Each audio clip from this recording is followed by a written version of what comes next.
என் பேர் சந்திரசேகர். தமிழக முதல்வரை இன்று சந்தித்து அண்ணன் தலைமையில் இன்னும் குற்றவாளிகள் 2 பேரை கைது செய்யவில்லை. அது உடனே கைது செய்ய வேண்டும். ஒரு 3 கோரிக்கை நான் வச்சிருக்கேன் முதல்வர்கிட்ட. அது உடனே முடிச்சு தாரன்னு சொன்னாங்க.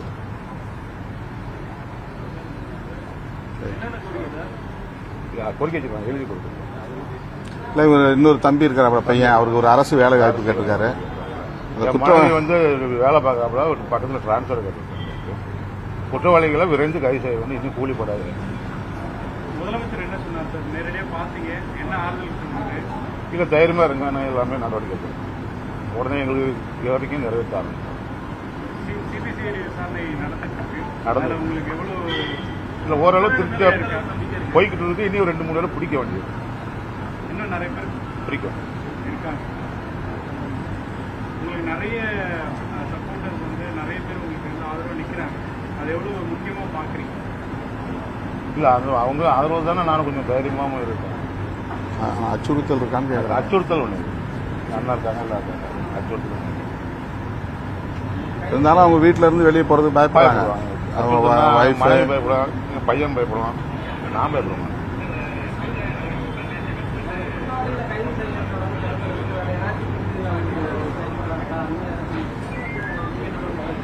இல்ல தடுப்பதற்கு சொல்லியிருக்கா, யாரும் சொல்லி.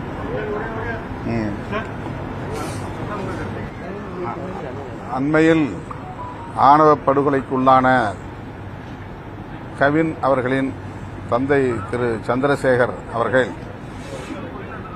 இன்று மாண்புமிகு முதல்வர் அவர்களை நேரிலே சந்தித்து தம்முடைய குடும்பத்தினருக்கு உரிய பாதுகாப்பு வழங்க வேண்டும், தொடர்புடைய குற்றவாளிகள் அனைவரையும் கைது செய்ய வேண்டும், அந்த கொலையில் கூலிப்படையினருக்கும் தொடர்பு இருப்பதாக தெரிகிறது, எனவே யாரும் தப்பித்து விடாமல் இருக்கக்கூடிய வகையிலே உரிய நடவடிக்கைகளை மேற்கொள்ள வேண்டும் என்று வலியுறுத்தியிருக்கிறார்.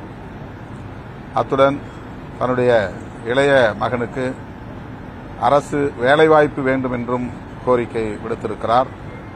முதல்வர் அவர்கள் கனிவுடன் இந்த கோரிக்கைகளை செவிமடுத்தார், நிறைவேற்றுவதற்கு உரிய நடவடிக்கைகளை மேற்கொள்வார் என்று பெரிதும் நம்புகிறோம்.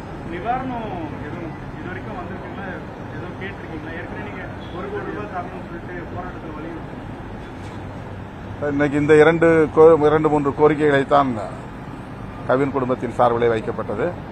குறிப்பாக அவருடைய மனைவி பள்ளி ஆசிரியராக பணியாற்றுகிறார். அவருக்கு சொந்த பகுதியிலேயே, அந்த கிராமத்திலேயே வேலை செய்யக்கூடிய வாய்ப்பை ஏற்படுத்தி தர வேண்டும், வெளியே செல்வது பாதுகாப்பற்ற ஒரு சூழலாக இருக்கிறது என்கிற கவலையை வெளிப்படுத்தியிருக்கிறார். அவற்றையெல்லாம் பரிசீலிப்பதாக முதல்வர் கூறியிருக்கிறார். ஆணவ கொலை தடுப்பு சட்டம் அவ்வப்பொழுது பேசுறோம். இன்னைக்கு வாய்ப்பு இந்த சந்திப்பில் அதை பற்றி நாங்கள் பேசவில்லை. அது ஒரு அரசியல் கோரிக்கை. இப்போதைக்கு இன்றைக்கு கவின் குடும்பத்தை சார்ந்தவர்கள் முன்வைத்த கோரிக்கைகளை மட்டுமே முதல்வரிடத்தில் நாங்கள் பேசியிருக்கிறோம். ஆணவ கொலைகள் தடுப்புச் சட்டம் இயற்ற வேண்டும் என்பதில் விடுதலை சிறுத்தைகள் கட்சி தொடர்ந்து உறுதியாக இருக்கிறோம், வலியுறுத்தி வருகிறோம். மாநில அரசுக்கும் அந்த அதிகாரம் இருக்கிறது என்பதை ஏற்கனவே நாங்கள் சுட்டிக்காட்டியிருக்கிறோம்.